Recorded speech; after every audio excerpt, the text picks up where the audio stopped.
Well, as many of you will remember, the videos I've done about the many mysterious and unsolved disappearances that have occurred in our national parks, most of you who know about this phenomenon to begin with were likely introduced to it from something called the Missing 411 or Missing 411.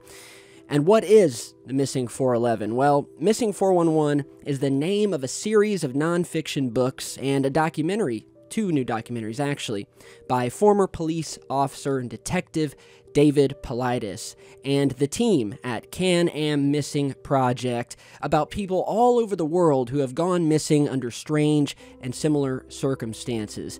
Now, these people are commonly never found or found dead. Those that are found either don't remember what happened to them, are unwilling to talk about what happened, or report strange phenomena surrounding their disappearance. Now, what separates these traditional missing cases from some of these others, I think, is the strange circumstances that surround them and the commonalities between the cases. So, suffice it to say, there is something strange happening out in the forests and the deserts and the mountains of our national parks here in North America. And this one man, David Paulides, this is the guy to talk to about it. He's the authority, in my opinion, on the subject. He's the go-to guy. He's been studying it for years. Now, about 2 years ago, we were privileged enough to have Dave come on Secureteam for an interview following the release of his first documentary film surrounding this phenomenon. That film was called The Missing 411, as you all know. And today, I'm extremely honored and excited to announce the new release of Dave's second documentary film based off of his books, as well as the fact that Dave was kind enough to take time out of his busy schedule to stop by Secureteam today for a little chat about his new film, what it means for this research going forward. And the viewers, I have to say, have been really, really excited about this. Anytime I mention the Missing 411 or speaking with Dave, they're just up in arms. So, without further ado, Mr. Paulides, I'd like to thank you for coming on to chat with me today. Hey, Tyler, it's my pleasure to be on your show, and please don't call me Mr. Paulides. Just call me Dave. All right. Sorry, it's just a thing I have. I can't help it. So, all right, Dave. Well, thank you for coming on. As we were talking about just a second ago, I mean, things are probably real busy with you. You have this new film coming out called The Missing 411 or Missing 411: The Hunted. The film is now available, and I think to start, just to refresh the memories of the viewers or the thousands of new viewers that we're getting each year or within the past 2 years since we last spoke. Could you just give us a little bit of a breakdown about, your books and films, what originally sparked your interest into this phenomenon and that caused you to think that there was definitely something much more to it? What was the exact happening that occurred that said, okay, I'm going to look further into this? Yeah, so about 8 or 9 years ago, I was in a national park, and I was interviewing some contractors that worked in the park about some things. And I was already a published author of 2 books.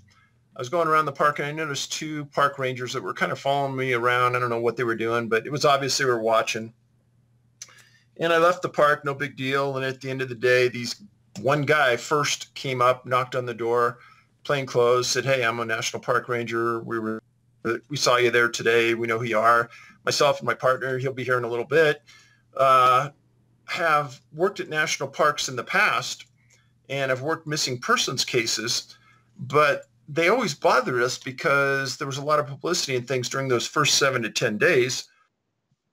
Then after that period of time, there was nothing. There was no follow-up. We had a tough time finding information. Most of the time people weren't found, and people went missing in areas that didn't make sense to us. And they said, somebody ought to be looking into it. And we knew you had 20 years of law enforcement behind you. You had written some books, and we saw you as credible. And I said, okay. And make a long story short, his partner comes by later, says almost the exact same thing. I leave the next day, call up for some friends in law enforcement. I explained the circumstances. And I said, hey, there are a lot of people missing at these parks? Get a call back about an hour later, and they go, wow, There's something going on. That's kind of how it all got started.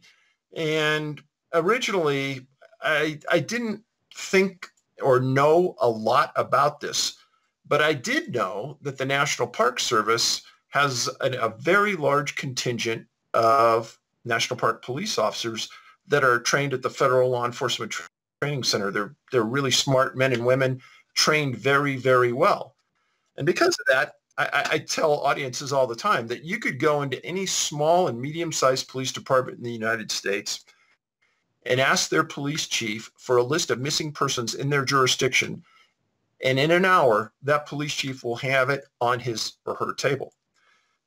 So I filed a series of Freedom of Information Act requests against the National Park Service for a list of missing people.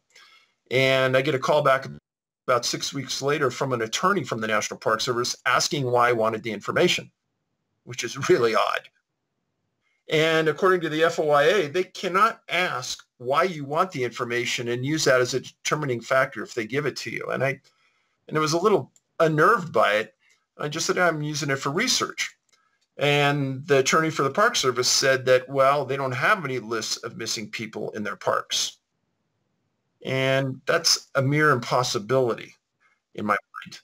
And I said, well, maybe it's semantics. And he goes, no, we don't have any lists, blah, blah, blah. So I talked to some investigative journalist friends of mine, namely George Knapp. And he said, Dave, they're lying. They've got it. For some reason, they don't want to give it to you.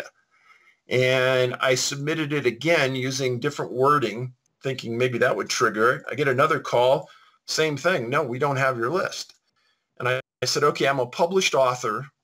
And because of that, in the Freedom of Information Act, there's a specific segment that says that they will go get a government agency will get the information for you free of charge, and you could disseminate it. So I filed under that basis, get a call back, same attorney. He says, yeah, well, we did a summation, and your books aren't in enough libraries to qualify for that exemption. Right. And Tyler, there's no such section. That's their internal policy maybe, but I've never heard of it, and neither has anyone else. Right. So I said, okay, well, tell me how much you're going to charge me if I ask you to go get me that list. So about 2 weeks later, they said that list will cost you $1.4 million. Jeez. So they don't want you to have it. Stonewalling you immediately. Right. So I said, okay, let's just start on the small. Let's just say Yosemite National Park. What are you going to charge me for that? A couple of weeks later, they come back and they say $34,000. Now, that's been 8 years. About 6 months ago, Yosemite came out with a list. They're the only park that's come out with a list of missing people, and they have 50 people on their list. Now, why did they come out with that list? Because I've written about all 50 of those people in my books. Mm-hmm. So there's nothing hidden there. But no other park has come out with a list. So I get asked all the time, well, how many people are missing in national parks? I have no idea. But I have written 8 books, all titled Missing 411, right, that chronicle missing people in national parks, national forests, and rural areas. And we started with national parks because that's where the National Park Service had a police force, and I thought we could get information. But it slowly branched out to the Bureau of Indian Affairs, to the Department of the Interior, to public lands, to private lands. Mm-hmm. And as long as all of the disappearances match a specific profile we developed after reading 5,000 cases, then we'll include it in the study. Right, right.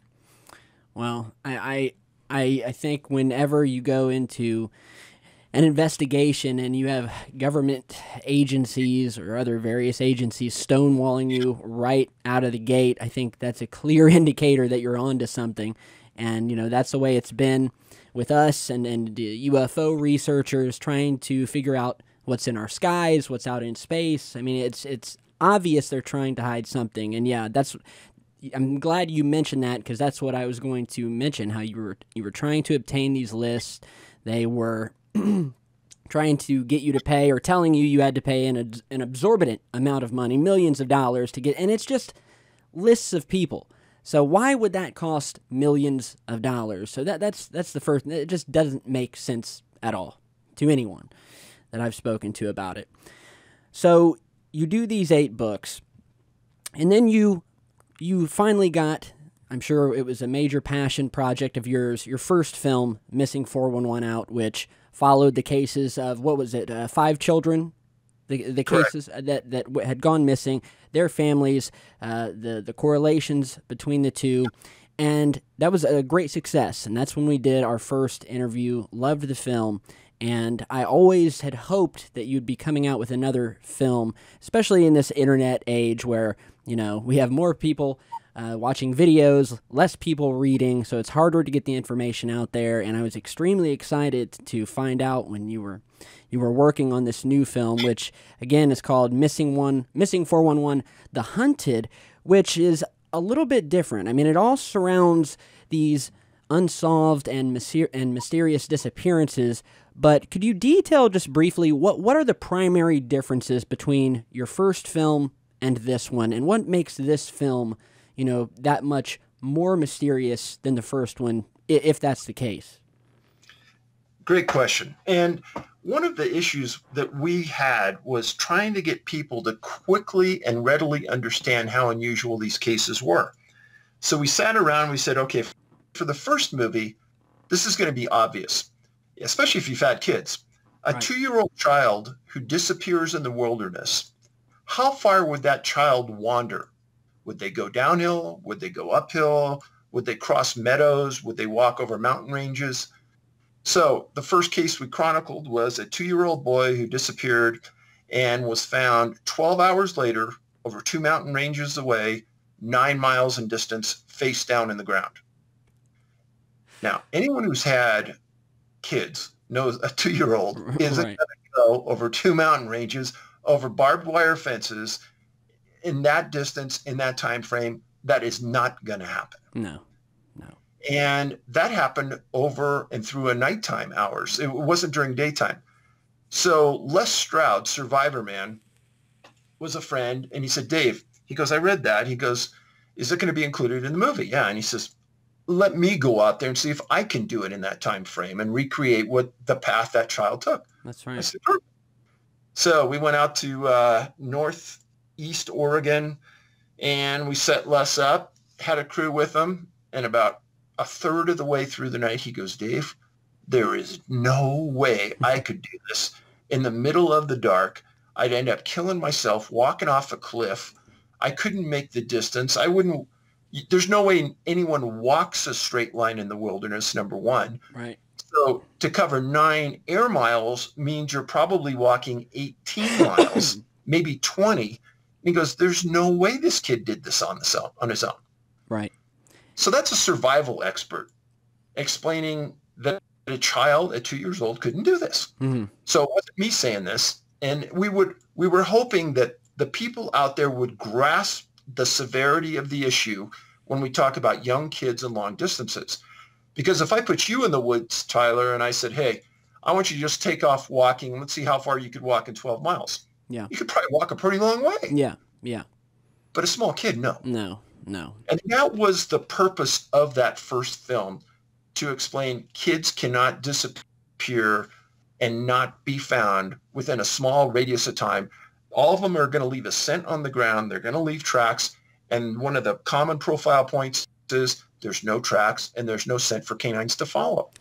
Right. And I think that's a really brilliant way to start, this first film, to really kind of help explain just how serious this is and put, the skeptics to rest by going immediately to the children, because obviously adults like us, we can make our way long distances. There could be a number of different reasons or things behind how we got here or there, but you put a child in that same spot, it's just impossible for them to do that. So that's definitely brilliant the way you did that. And I think it did, it made people sit down and say, okay, that is strange and I can't account for that. So what could be causing that? But we'll get more to that here in a minute. So you do the first film, and it's a major success, and you're focusing primarily on these missing children. But then I think another great example of this phenomenon and just how real it is not only children, which have are much more limited in what they can do, how far they can travel, but hunters that are experienced outdoorsmen who know these parks and these forests like the backs of their hands. And so that was the main cause behind the second film. Is that correct? To go from children to these experienced hunters. Exactly. Another big capital point there. You have kids that travel long distances, hunters that are armed that know the area. But one thing that I should preface this on is that when search and rescue teams go into the woods and they're working a case, they start to go through a vetting process so that, let's just say, they look around and they see if there's any evidence of animal predation, meaning a mountain lion or a bear attacked the victim. There would be a big scene. People fight for their lives. There'd be torn clothing. There'd be blood. There'd be drag marks from the scene. It's pretty obvious once you see one. So if there's any evidence of animal predation, we don't work the case.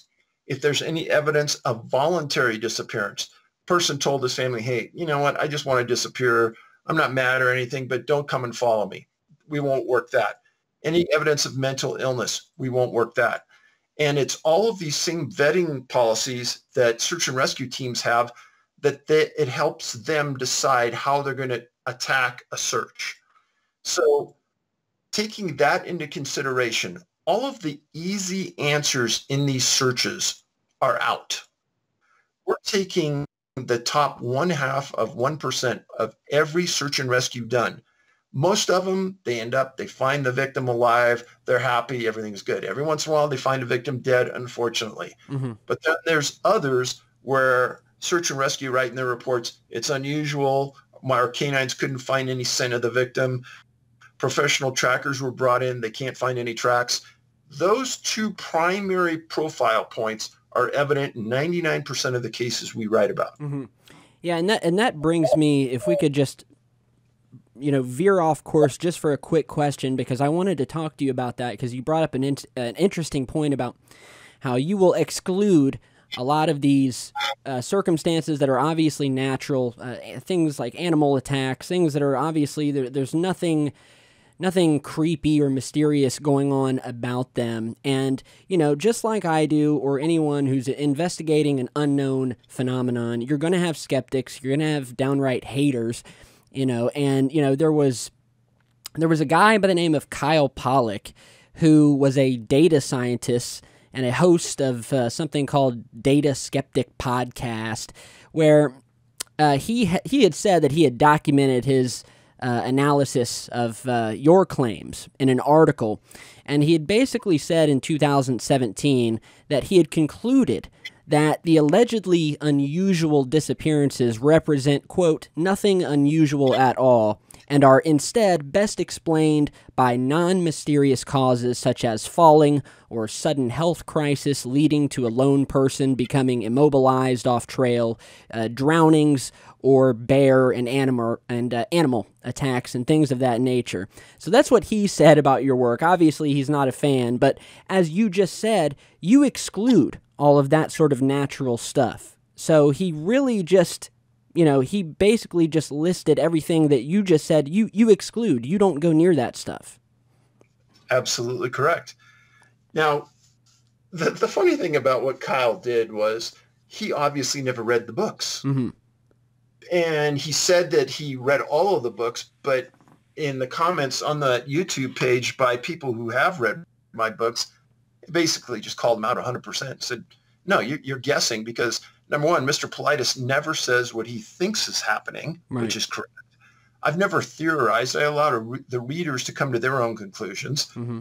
And there's tables in the books about children, and I'll start there, from, say, 2 to 10 years old and the distances they covered.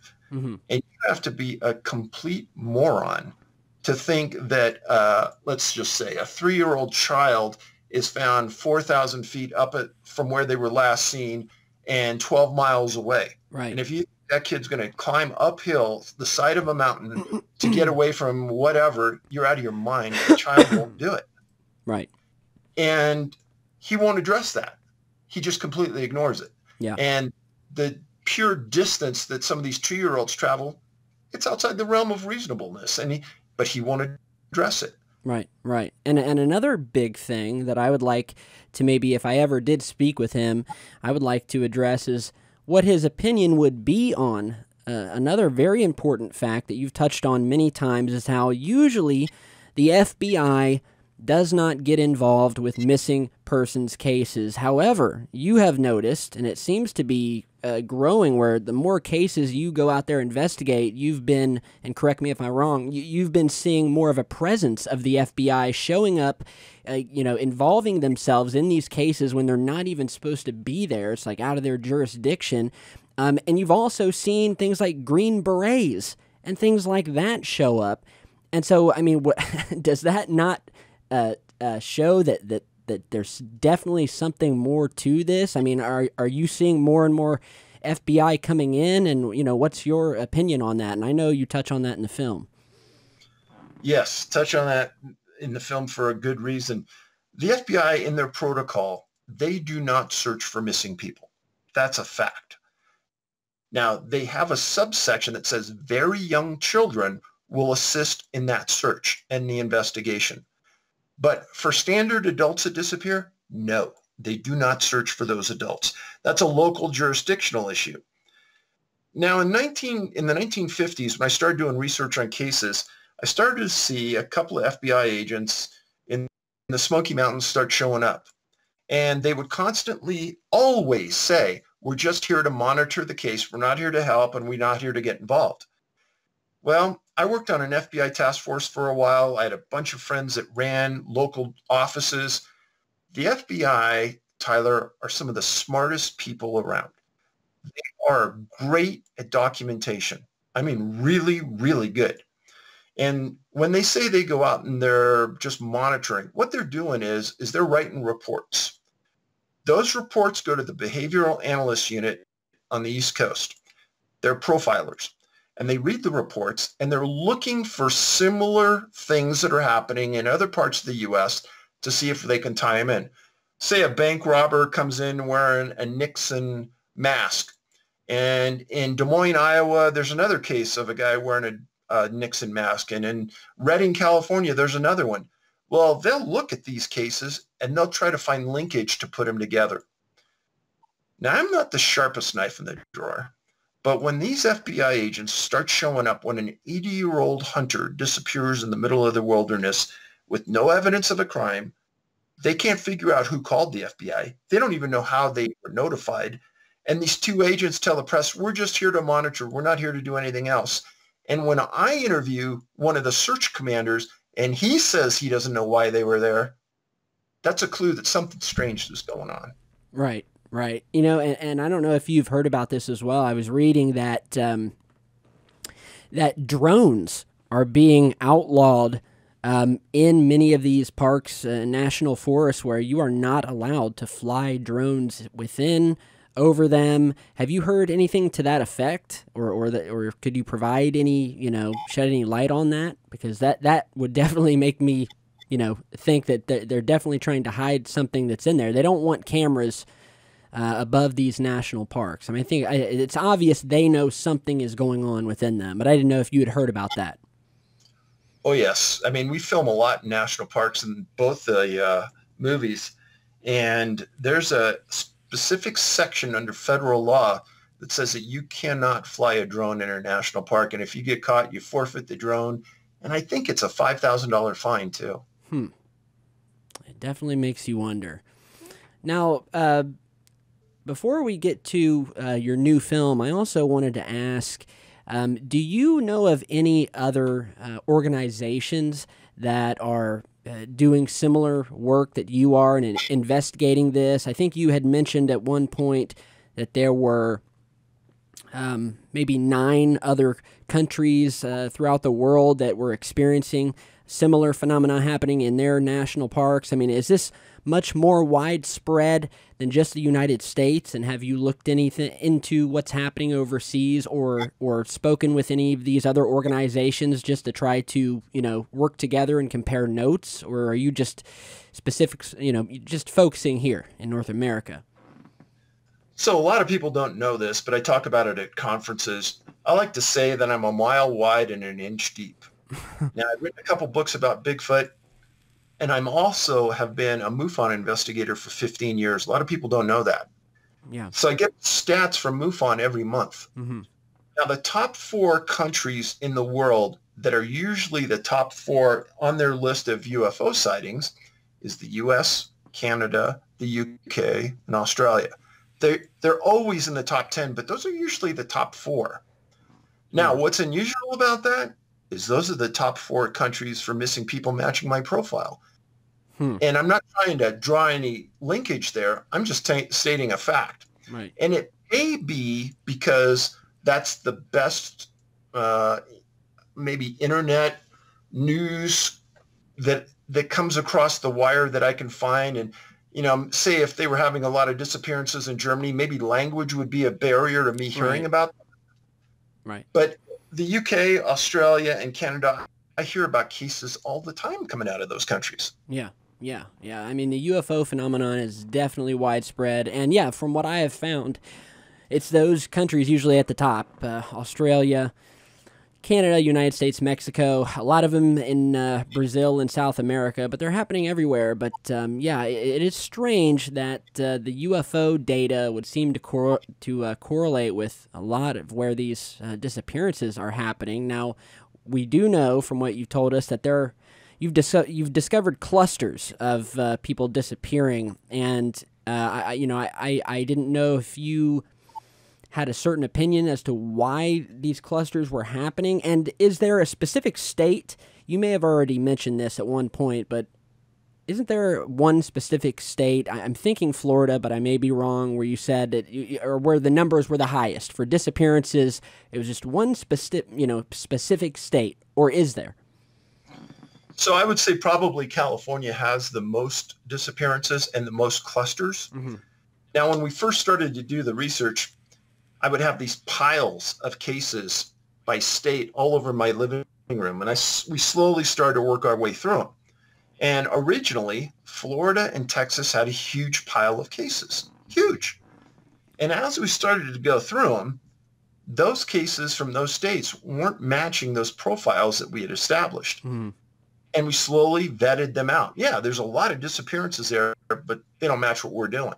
Right. So I would say, as you look at the cluster map, there's 59 in the U.S. and Canada clusters.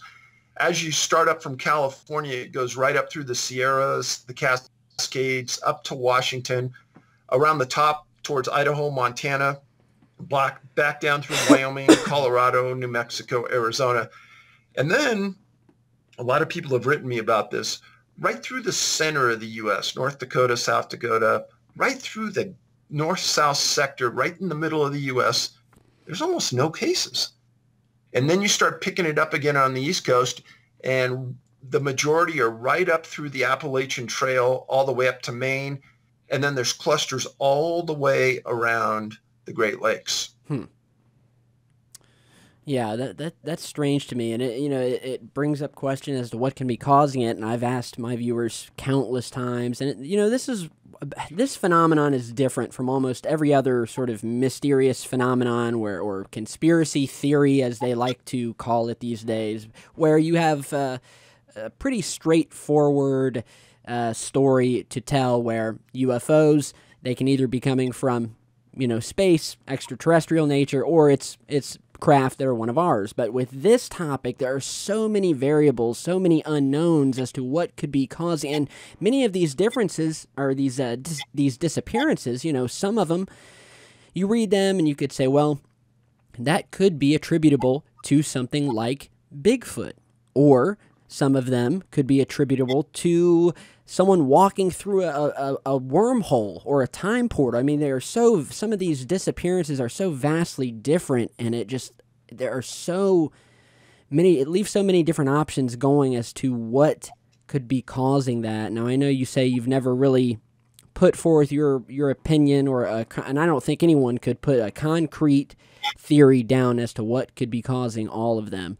But, you know, it certainly, I would think that, well, let me ask you, in your opinion, do many of these cases, you know, show hallmarks of something that, like a beast of some sort? We'll say Bigfoot. We could say Mothman. We could say Dogman. But have you, in your evidence and what you've researched, came to any conclusion regarding Bigfoot and, you know, some sort of cryptid or creature that's not a bear, not something natural, and that you know, is that a serious possibility to you that some of these disappearances could be caused by such creatures? So let's take a step back for a second and talk about conspiracy theories for a minute. First of all, you will never, ever have heard me propose a theory about what's happening here. Mm-hmm. So for somebody to say that this is part of the conspiracy theory world, that's baloney. I've laid out in my books 8 books of facts, and I'm willing to go anybody toe-to-toe on those facts.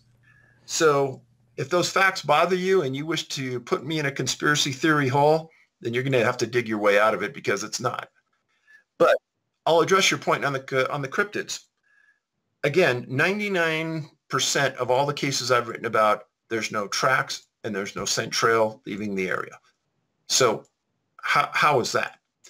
Now, the other part of that is in January of this year, I was an executive producer on a History Channel 2-hour special about my work. It was called Vanished. You can watch it on Amazon. Now, in that show, we went to Wisconsin, and we met a theoretical physicist at one of the universities there, and we sat down with him, and I had a fascinating conversation with him. And his theory behind this was fascinating.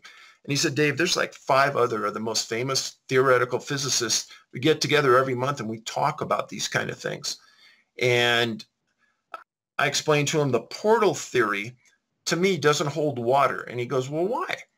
And I said, well, if portals played a part in the disappearance, then you and I, Tyler, should be able to walk down a street in New York and someone will eventually see somebody disappear right in front of them because a portal took them. But nobody ever sees this. Why? And I said, so in your world, because he believes in portals, I said, in your world, it almost has to be a directed effort to take somebody. Because in the stories I write, the parents will say, my child was right next to me 1 second and gone the next second. Or the child just walked around the corner and was gone. And in my books, I call this the point of separation. There's some time where, let's say in the hunter's book, the hunters decide to separate and go hunt one area and another hunter goes to another area, and then that hunter's never seen again. So if portals were random, again, we would see it. But no, these disappearances are happening when the people are 99% alone. Well, so what if they're not random? What if it's something specific to what's happening in these forests and, you know, maybe there's some sort of, you know, underground installation, some sort of government testing in these forests, and they're snatching people up or testing some sort of technology. I mean, to think of someone vanishing when they were not more than 2 feet away from their parent and then reappear miles and miles away or at elevations that are just mind-blowing. I'm having trouble, you know, trying to think of anything but a portal or something that would cause you just to instantaneously vanish like that. I'm just not coming up with any other plausible, natural answers to that, unless you know, they were just snatched up by a being of some sort who's really good at tiptoeing up behind these families and snatching kids and making away without leaving a single trace. It's very hard, and that makes it even more mind-boggling for me. So let's cover one more piece of ground that I get a lot of questions about. And they say, well, these small children, they're grabbed by a large predatory bird. And I said, but there's one big issue with that. If a bird of prey came along and snatched a child, those talons would have to dig into that child. Mm-hmm. And what would that child be doing? Screaming. Exactly. And everybody around there would know that child was taken. But the issue is nobody ever hears anything. Second issue is when the child's eventually found, there's no marks on them. So that's impossible. Now, let's talk about a third wrench here. And that is that many of the cases that I write about, when the coroners do their autopsy, this is the strange part, they can't determine a cause of death. Now, I would say 4 years ago, I was probably 4 books into it by then, a coroner gets a hold of me, and I met them at a location, and when my son was playing hockey. And we sat and we had this, I probably went on for 3 hours. And this coroner stated, Dave, you're writing about something that has bothered us for years. And we all know that it's happening. We can't understand why we can't determine the cause of death, but there's something really, really strange happening. And shortly after that, I got contacted by another coroner along those same lines. No one wants to write about it, but people know it's happening. And when there are people of science and science can't tell you why that person died, it really bothers them. Right, right. Now, not too long after that, I'm at a conference, and this priest comes to the conference. I couldn't believe it. And, wearing his robe and priestly look, and he had read my books. And we were talking off to the side, just him and I, and he goes, Dave, he said, in the Bible, it talks about that if something takes your soul, you're no longer living. And I've always thought about that. And I've had some people write to me and say, yeah, something took their soul. That's why they died. And that's why there's no cause of death. Wow. That is interesting. That is. I mean, I'm not a very religious person. I try to base what I do on science and facts, but then you have to realize that science gets things wrong all the time. Every 10 years, they have to rewrite their paper and change their findings. So, science is not as concrete and solid as you would think it is. And, yeah, that's just a very interesting theory right there. It definitely is. And I'm just surprised that a priest came to talk to you. I'm just trying to picture it here in my head. I mean, that's crazy stuff. You're reaching people when you've got priests coming to see you. So congrats on that. So, if it's not a portal, and we'll break down some of these. If it's not a portal, let's say it could be Bigfoot. Now, obviously, a lot of people, there's a stigma around Bigfoot, and I, going against my best efforts and my own stigma around it, never really posted a lot of videos out of the thousands I've done around Bigfoot, mainly out of the fear of talking about it and being called a kook. Although, that's pretty funny because with some of the stuff I do talk about, Bigfoot seems to be more of the toned down version. I'm talking about aliens, UFOs, wormholes, some really crazy shit, And so recently when I first declared on the channel that we were going to be doing an interview, and I shared some clips from your new film. I spoke a lot about Bigfoot in that video, and started doing research, and it amazed me that just how many sightings of Bigfoot's just a name I'm calling it. It could be some other cryptid or strange creature. We don't know what it is.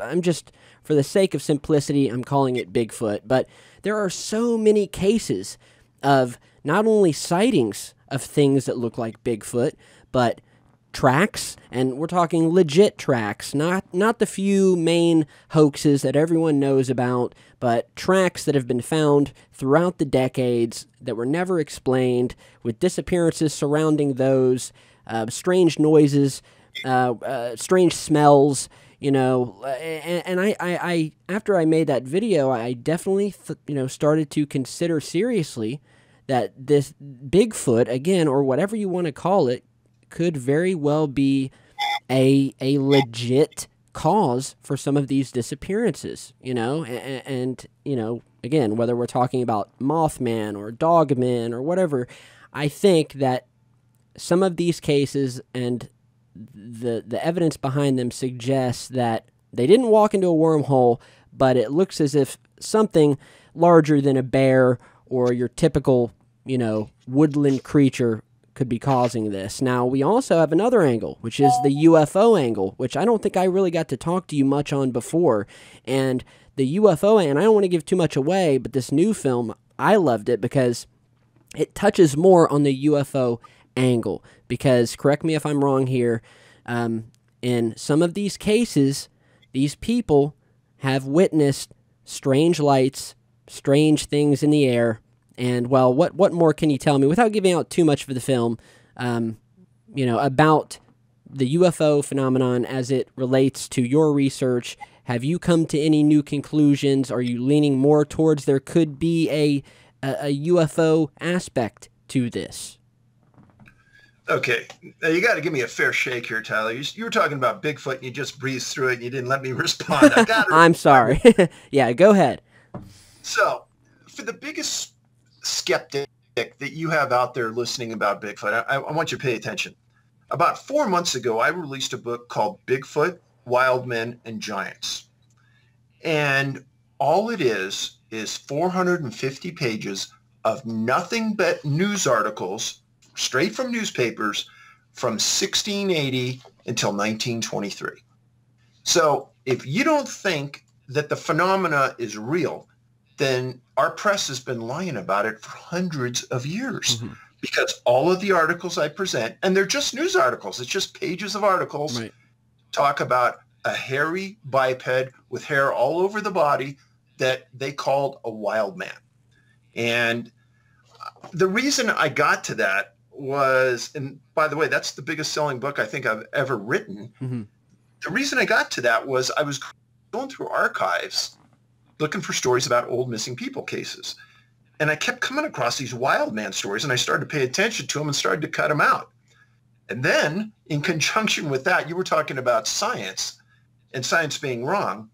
There's articles in there about, in North America, going back to the 1800s, that farmers and ranchers were finding bones of giants 7 to 10 feet tall buried on their property. These are big news articles by some of the biggest newspapers in the U.S. Mm-hmm. And in those articles, it states that they called an academic institution.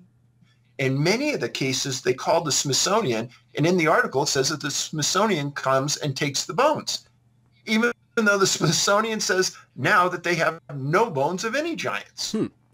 So it fascinated me, and so I put that book together. It's a tabletop-sized book where people can go and just read at their leisure without any opinion. Just be your own judge. If this has been happening, it's been going on for 300 years in the press. Right, right. And I think, you know, that the mainstream media has always suppressed things and tried to make a mockery of them. And when I was talking about conspiracy theories, I was referencing the mainstream media, and that's what they call us if we try to look into certain things like this. And yeah, in my research, you know, Bigfoot is still one of the biggest topics out there. When I posted the video about your film and I mentioned briefly in it Bigfoot, I couldn't tell you how many thousands of comments I got from viewers begging me to do more videos on Bigfoot, that they would like to hear more about it, and or explaining their own strange, happenings with things, people living in the woods, things they've heard, things they've seen. And so I think this is definitely not just some tired old conspiracy theory that no one talks about anymore. I think from what I've seen, it's still a very real phenomenon. It's still happening. People are still seeing these things. And I think the mainstream media, they do what they do. They play a huge part in suppressing it. They've done it with UFOs and aliens for years now. They've done it with Bigfoot. And so any of you guys out there who haven't read his book, Dave's book he was just speaking of. We'll put a link to it as well down below because that seems extremely fascinating. And, as it pertains to Bigfoot, Dave, did you kind of feel that same apprehension in the beginning of bringing him up for the fear of losing credibility? Tyler, I'm kind of like with you. The haters are going to hate, right? And you got to live by your own honor and integrity.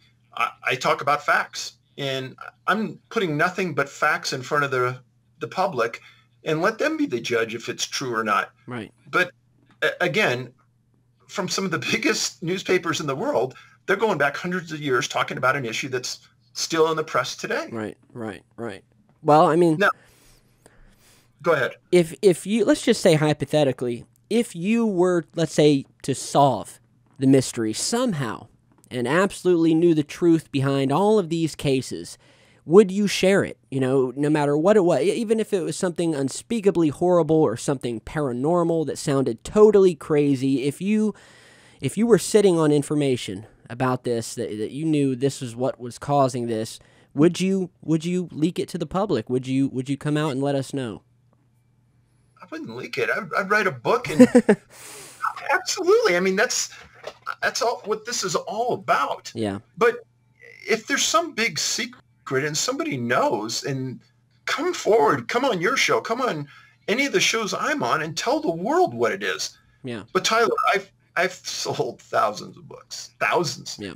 And I've had thousands of emails over the years. I swear to you, I have never, ever had anybody read my 8 books and come to me and say, I know what's happening here. Yeah. Yeah. It just doesn't happen. The most common response I get are people who have watched a few online pirated videos that are completely fraud and half aren't even me. And they come out and they say, oh, we know what's going on. Right. And they don't. Getting to your UFO question. Okay. Yeah. Let's hit it. So, yeah, in this movie, we highlight a series of hunters that have disappeared.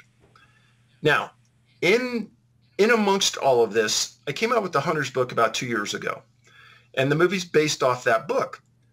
Well, since I wrote the book, I've had hundreds of stories from hunters about what they've encountered in the woods.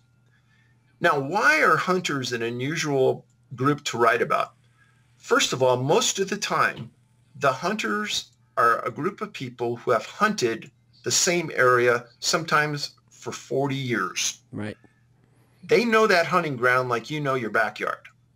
The idea that those people are going to get lost isn't reality. They also have the biggest loudspeaker in the world over their shoulder, and that's their rifle.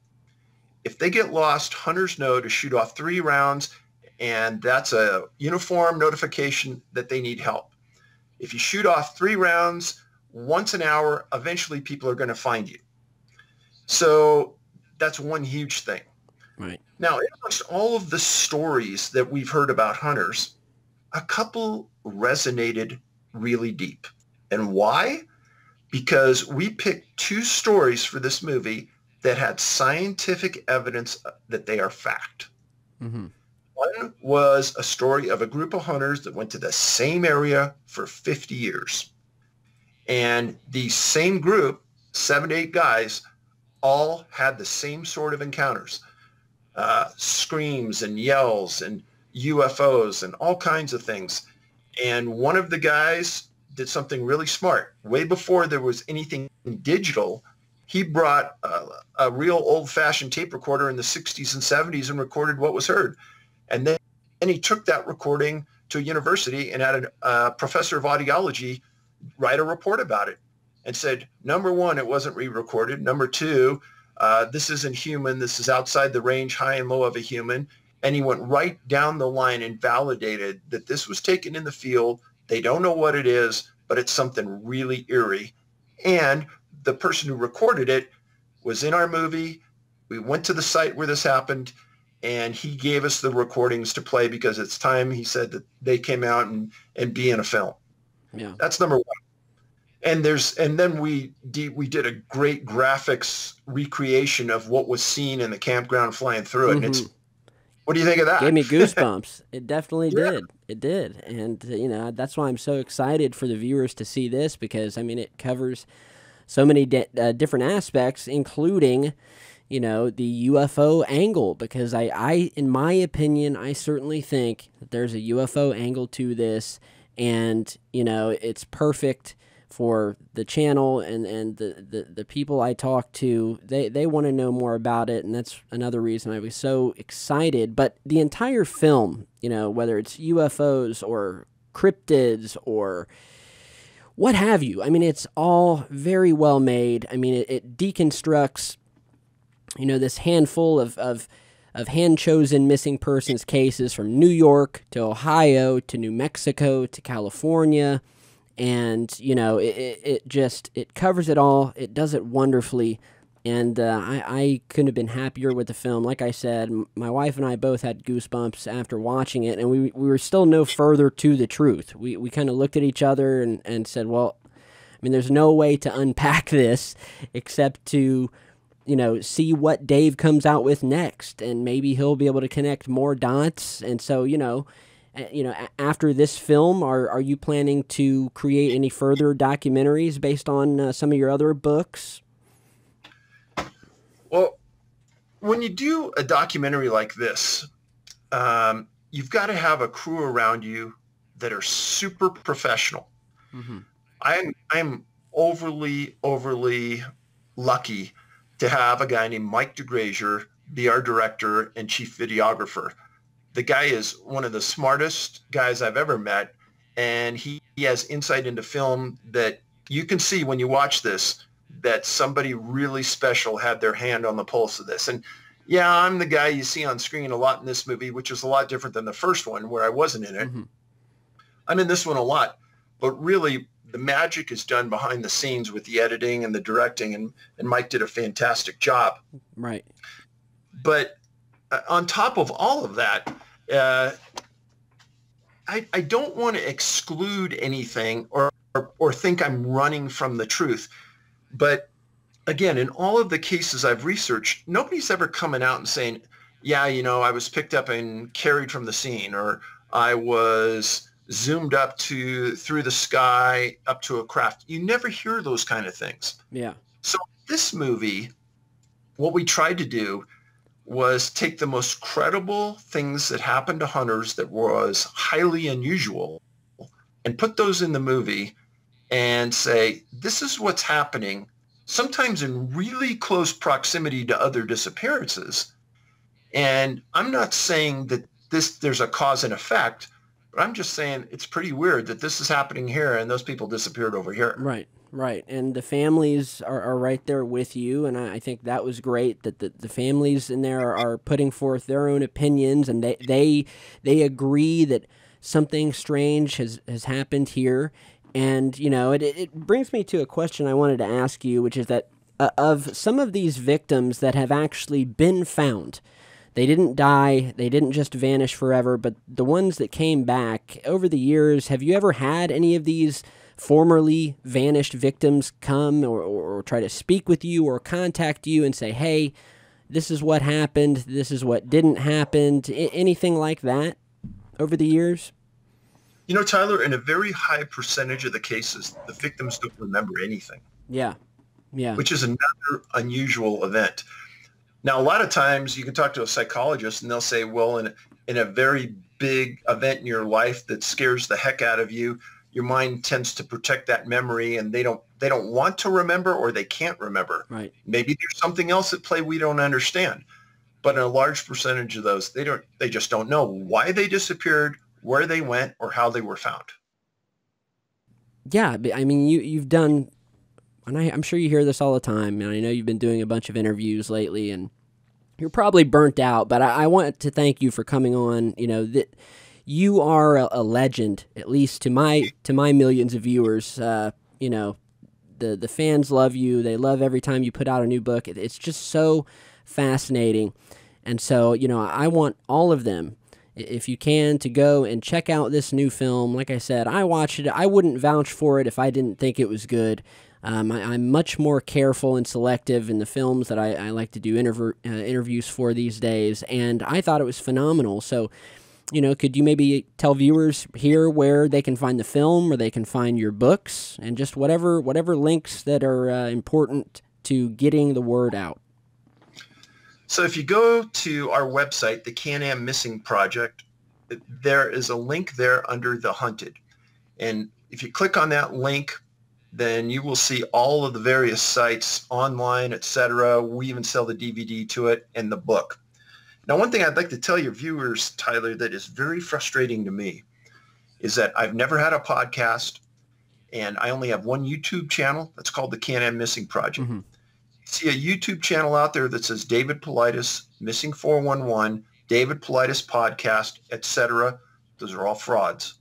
And if you listen to something there, half the time, it's not even me.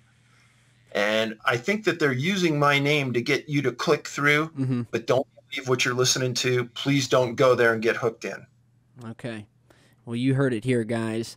Now, likewise, I'm going to put links down below so you guys can go and show Dave some love. He put a lot of time and work into this, and, this isn't just some documentary selling snake oil to make a few bucks. I mean, you can tell that Dave cares about this. I mean, it's obvious. He's been doing it for years, and so I would advise all of you to go and check out the film. Pick a night, sit with your family, give it a watch. Tell us what you think. Check out Dave's books. He's the master of it. And Dave, I just want to thank you again for coming on. I don't want to give up too much more information because I don't want to give out any spoilers for the film. I want the fans to go and check it out if they can. But, I do want to thank you for all of your hard work and your dedication over the years. You're doing something, you're doing much more than a guy like me sitting on a computer posting YouTube videos could ever imagine doing. I wish I could get out there on the ground and really have a body of work like yours. So thank you again, sir, for coming on. And hopefully, we'll have another film out soon or another book, and I'd be happy and honored to have you back on the channel. Tyler, like you said, I've done tons of interviews about this, but what your viewers don't know, and I've been pretty lucky, is that we were talking and that, Tyler, you're a really nice guy and easy to talk with.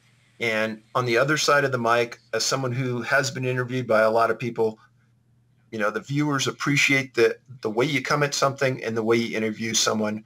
So from my end, I appreciate it, and I say thank you. Well, thanks, Dave. That means a lot. It really does. I do my best. I'm still a work in progress, but I'm working on it. So thank you again, and we'll stay tuned, and we'll get people out watching that film. So thanks again. Thank you. All right.